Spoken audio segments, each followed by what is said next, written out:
Kung may aakyat sa Senado ang articles of impeachment laban kay Vice President Sara Duterte, gusto raw ni Senate President Tito Soto na magkaroon ng pre-trial para mailatag ng maayos at mabilis ang proseso. Sabi naman ni dating Senate President Coco Pimentel, posibleng magkaroon ng kudeta sa Senado kung gustong harangin ang impeachment ng bise. Balita natin ni Mav Gonzalez. May 5 miyembro ngayon ng tinaguriang Duterte Block sa Senado, sina Senador Bato de la Rosa, Bongo, Rodante Marcoleta, Robin Padilla at Amy Marcos. Bahagi sila ng minorya kasama sina Senador Alan Peter Cayetano, Cheese Escudero, Joel Villanueva at Jinggoy Estrada. Sabi ni dating Senate President Coco Pimentel, posibleng mauwi sa kudeta kung gusto harangin ng ilang senador ang impeachment ni Vice President Sara Duterte. Sabi kasi ni Senate President Tito Soto, oras na matransmit sa Senado ang articles of impeachment, kaagad niyang i-convene ang impeachment court. Ang opinion niya, kailangan mag-trial. So, hindi siya papayag na hindi mag-trial. Opo. What is the only way?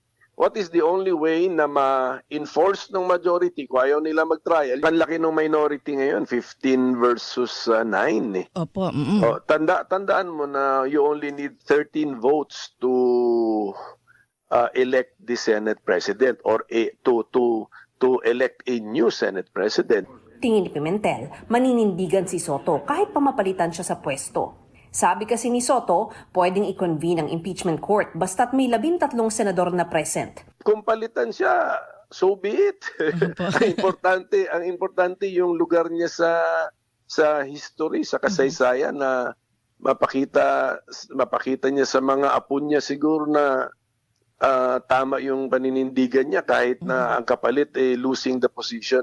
Tingin ni Soto, walang mahabang debate kung magkaroon ng trial sakaling umakyat sa Senado ang articles of impeachment laban kay Duterte. Kung matuloy, gusto ni Soto ng pre-trial para maayos at mabilis ang proseso at wala ng sorpresa. Tingin niya sa huling linggo ng Hunyo ang pinakamatagal na pagsisimula ng impeachment trial, basta't walang magde-delay. Para makonvict at matanggal sa pwesto ang bise, kailangan ng 2/3 na boto mula sa lahat ng miyembro ng Senado na tatayong senator judge. Dahil may 24 na senador ngayong 20th Congress, kailangan ng 16 na boto para sa conviction. Kinukunan namin ng pahayag si Senate Minority Leader Alan Peter Cayetano tungkol sa sinabi ni Pimentel, pero wala pa siyang tugon. Si De La Rosa na tatayo ring senator judge, wala pa ring pasabi kung papasok na siya. Mav Gonzalez, nagbabalita para sa